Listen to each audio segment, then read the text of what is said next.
Olá, pessoal! Tudo bem? Sejam muito bem-vindos a mais um vídeo aqui no canal Curiosidades com VDZ. Há mais de 2 milênios, na cidade-estado de Atenas, um dos mais influentes filósofos da história da humanidade escreveu sobre um reino lendário de poder e riqueza inimagináveis. Platão, o visionário grego, chamou-lhe Atlântida em seus relatos escritos por volta do ano 360 a.C., transformando uma narrativa antiga em um mistério que desafia milênios de estudos científicos. Segundo Platão, a história teria vindo de sacerdotes egípcios, transmitida através de gerações até chegar a ele. Ele descreveu Atlântida como uma civilização avançada, situada além das colunas de Hércules, que teria sucumbido às profundezas do oceano numa única noite de catástrofe. Mais de 2.300 anos após a morte de Platão, a história que ele contou não só permanece viva, como é uma das mais persistentes e sedutoras lendas de todos os tempos, capturando a imaginação de exploradores em todos os cantos do planeta.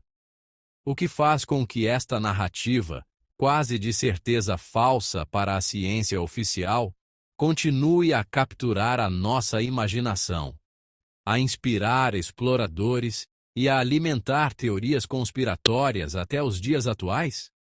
A resposta é tão complexa quanto a própria lenda, envolvendo filosofia, política e eventos geológicos reais que moldaram o mundo grego e o imaginário coletivo de diversas culturas. Platão não apenas narrou um evento, ele criou um arquétipo de perfeição e queda que ressoa com nossas ansiedades modernas sobre desastres naturais e a fragilidade da tecnologia humana perante a natureza. A busca pela verdade por trás das palavras do mestre ateniense nos leva a uma investigação profunda sobre o que é história e o que é mito na construção do nosso passado remoto.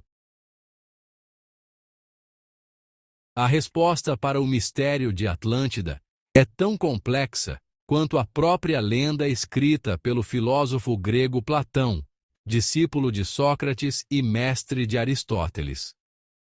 Por volta de 360 anos antes da nossa era, Platão relatou a história da Atlântida em 2 de seus famosos diálogos, o Timeu e o Crítias, obras fundamentais da filosofia ocidental. Nestes textos, ele descreveu Atlântida como uma civilização ancestral utópica, fundada por semideuses e protegida pelo poderoso deus dos mares, Poseidon, que dividiu a terra entre seus filhos mortais. Platão apresenta detalhes técnicos impressionantes sobre a organização social, as leis e a estrutura militar de um povo que dominava navegações de longa distância. O texto de Crítias, embora incompleto, fornece descrições minuciosas sobre os rituais sagrados e a abundância de recursos naturais que faziam da ilha um paraíso terrestre inigualável em sua época. Segundo Platão, os atlantes eram inicialmente virtuosos e divinos, mas com o passar das gerações, sua natureza humana prevaleceu e eles se tornaram gananciosos, despertando a ira de Zeus.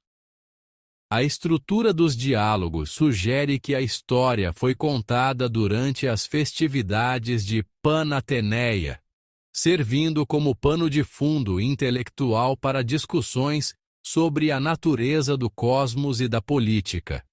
Platão utiliza a voz de personagens históricos para conferir verossimilhança ao relato, criando uma ponte entre o conhecimento filosófico abstrato e a tradição oral das genealogias gregas mais antigas.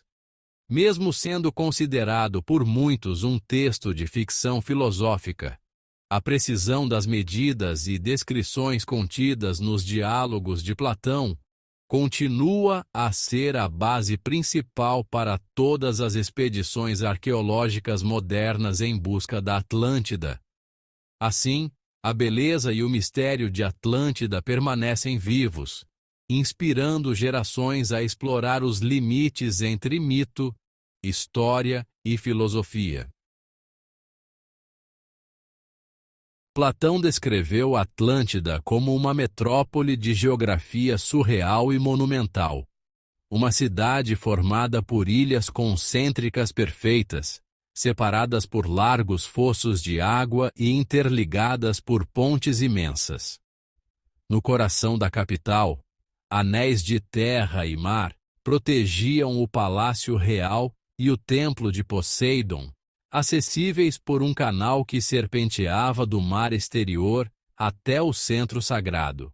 Era uma capital luxuriante, banhada por ouro, prata e uma miríade de metais preciosos, incluindo o misterioso oricalco, que brilhava com um fulgor avermelhado e cobria as muralhas da Acrópole. A riqueza e o esplendor da cidade eram incomparáveis no mundo antigo. Atlântida também era lar de uma fauna rara e exótica, com manadas de elefantes pastando em planícies férteis.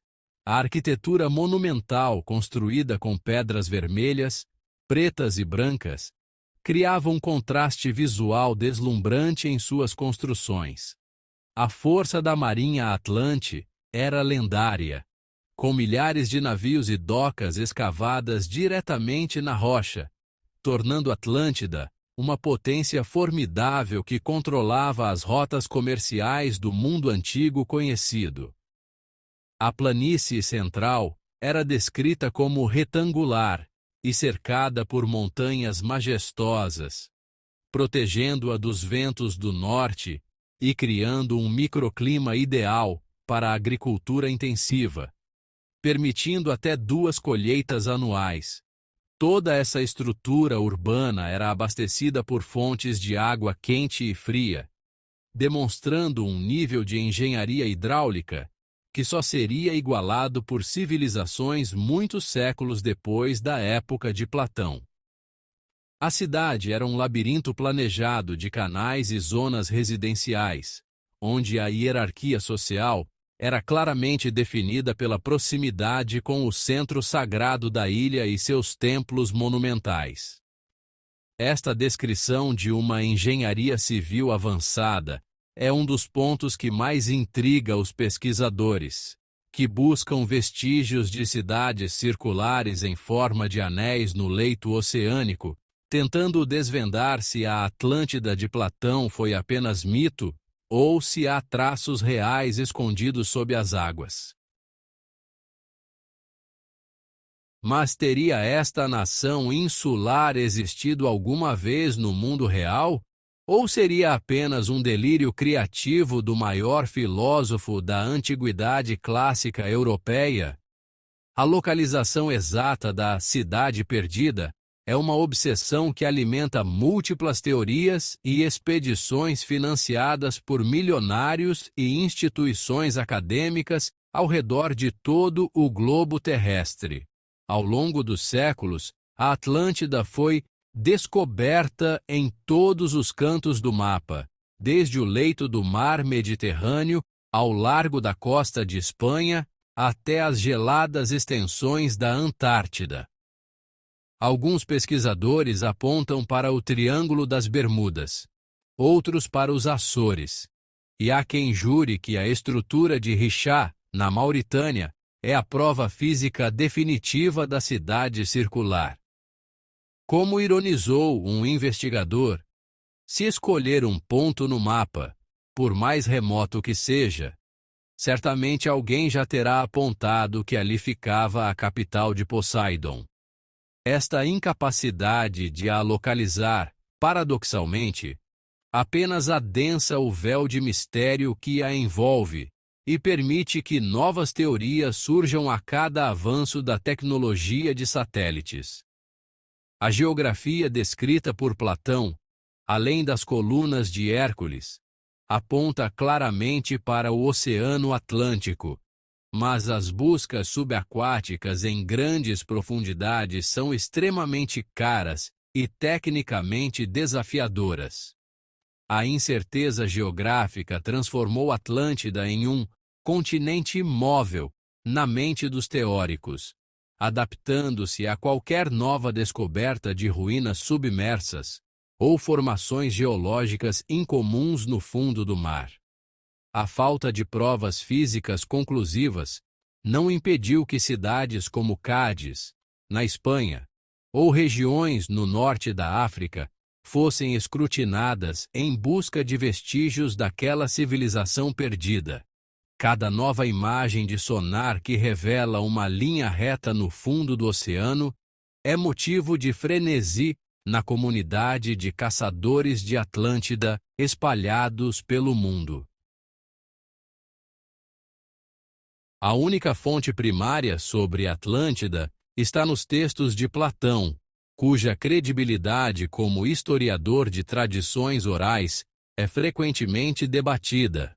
Platão afirmou que a história lhe foi transmitida por Solon, seu ancestral e legislador ateniense, que teria ouvido o relato de sacerdotes egípcios durante uma viagem à cidade de Sais. Segundo Platão, esses sacerdotes guardavam registros em colunas de pedra e diziam que a Grécia havia esquecido sua própria história após sucessivos cataclismos. A guerra entre atenienses e atlantes teria ocorrido cerca de 9.000 anos antes de Solon, ou seja, no final da última era glacial, um detalhe que levanta suspeitas entre historiadores. Os sacerdotes egípcios teriam chamado os gregos de crianças, por não possuírem registros escritos que sobrevivessem aos milênios de destruição pelo fogo e pela água. Para Platão, essa origem egípcia dava à história de Atlântida uma aura de sabedoria ancestral e autoridade religiosa, algo que os mitos puramente gregos não tinham. A conexão com o Egito sugeria que o segredo de Atlântida era preservado pela civilização mais antiga e estável conhecida pelos gregos. No entanto, nenhum hieróglifo egípcio menciona Atlântida ou uma ilha destruída há 9.000 anos, o que alimenta o debate acadêmico.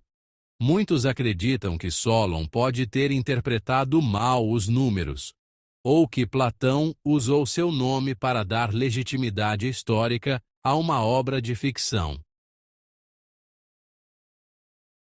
Para a grande maioria da comunidade científica e arqueológica moderna, a história de Platão sobre Atlântida é vista como uma brilhante alegoria filosófica, uma utopia criada para ilustrar seus ideais. Atlântida representa o auge de uma civilização que, ao alcançar o poder material e mergulhar na corrupção moral, é punida pelos deuses com a destruição total. O verdadeiro propósito de Platão não era relatar fatos históricos, mas contrapor a pureza de sua Atenas idealizada à arrogância e impiedade dos atlantes. A narrativa serve como um aviso sobre os perigos do expansionismo imperialista e da perda de conexão com valores divinos e justiça social. Platão escreveu essa fábula moral em um momento de crise para Atenas, após a devastadora Guerra do Peloponeso. Os atlantes, descendentes de deuses, tornaram-se humanos demais, perdendo sua virtude e mergulhando em materialismo cego, tentando dominar o Mediterrâneo. A vitória da antiga Atenas sobre o Império Atlante simboliza que coragem e justiça social superam a força bruta e a riqueza desmedida. O desaparecimento físico da ilha é uma metáfora para o esquecimento que aguarda civilizações que abandonam a sabedoria e a moderação. Mesmo sem nunca ter existido, a lição moral de Platão sobreviveu, moldando o pensamento ético e político de gerações no Ocidente. No entanto, se a história é uma invenção completa, por que razão o nome, a lenda e a localização suscitam uma investigação tão persistente e apaixonada entre cientistas sérios? A resposta pode estar no facto de Platão não ter criado a Atlântida a partir do vazio absoluto, mas sim inspirado em eventos geológicos reais e memórias fragmentadas. O exemplo mais paradigmático é a formidável erupção do vulcão de Thera, atual Santorini, por volta do ano 1500 antes da era cristã, um dos maiores desastres da antiguidade. Esta explosão foi tão violenta que provocou o colapso do centro da ilha, criando uma gigantesca caldeira e gerando tsunamis devastadores com ondas de 30 metros. Estas ondas varreram a civilização minoica de Creta, destruindo portos, frotas e palácios luxuosos que eram o centro cultural e comercial de toda a região do Egeu. A semelhança entre este desastre geológico documentado e a descrição platônica do afundamento num só dia e numa noite terrível é, para muitos investigadores, evidente demais. A sofisticada e avançada civilização minoica, conhecida pelos seus palácios labirínticos, escrita linear e arte requintada, desapareceu do mapa do poder regional num ápice histórico após a erupção. Esta tragédia, preservada na memória coletiva dos povos do Mediterrâneo, terá chegado até Platão através de relatos orais ou escritos egípcios que ele adaptou e mudou de escala. A teoria de Santorini é a mais forte e a mais creditada entre os acadêmicos que acreditam numa base histórica real para o mito de Atlântida. Ela explica a tecnologia avançada, a frota naval poderosa e o fim catastrófico, embora a data e a localização geográfica não coincidam exatamente com o texto literal. O mistério seria, portanto, uma distorção temporal e espacial de um evento que realmente mudou o curso da história humana no segundo milênio antes de Cristo. Além do epicentro grego no Mar Egeu, existem outras culturas ao redor do mundo que guardam lendas persistentes de cidades submersas ou continentes inteiros engolidos pelas águas. Relatos de dilúvios e de terras férteis que desapareceram sob o oceano são comuns em quase todas as tradições antigas, desde as epopeias sumérias de Gilgamesh até as escrituras hindus. Estas narrativas, muitas vezes descartadas como meros mitos religiosos, podem, na realidade, ser interpretadas como a memória distorcida de eventos geológicos reais e globais da pré-história. O fim da última era glacial, há cerca de 11.000 anos, fez o nível do mar subir drasticamente em mais de 100 metros, inundando vastas extensões de terra firme. Regiões como o Doggerland, entre a Inglaterra e a Europa, ou pontes terrestres que ligavam continentes, foram submersas nesse período, forçando migrações em massa de populações costeiras. A data de 9.000 anos antes de Solon coincide curiosamente com o período de degelo mais intenso, quando ilhas e planícies litorâneas foram tragadas pelo avanço implacável dos oceanos. É possível que o relato de Platão seja um eco dessa memória traumática da humanidade, personificada na história de uma única ilha poderosa e tecnologicamente superior às demais. A própria descrição da geografia da Atlântida, com canais e cidades circulares, encontra ecos em descrições de metrópoles históricas como a Babilônia descrita pelo historiador Heródoto. Esta mistura de elementos reais de diversas épocas com a ficção filosófica é o que confere à história de Atlântida a sua perigosa e fascinante aura de verossimilhança. O mito seria, na verdade, uma compilação de vários fins de mundo que a humanidade presenciou e registrou através da tradição oral e de símbolos religiosos. Para além das teorias mainstream da arqueologia clássica, existe um submundo de teorias alternativas que envolvem Atlântida e a origem das civilizações americanas pré-colombianas. Muitos dos primeiros exploradores europeus identificaram impérios como o Azteca e o Maia como descendentes diretos dos sobreviventes da catástrofe de Atlântida, uma crença sistematizada por Ignatius Donnelly no século XIX.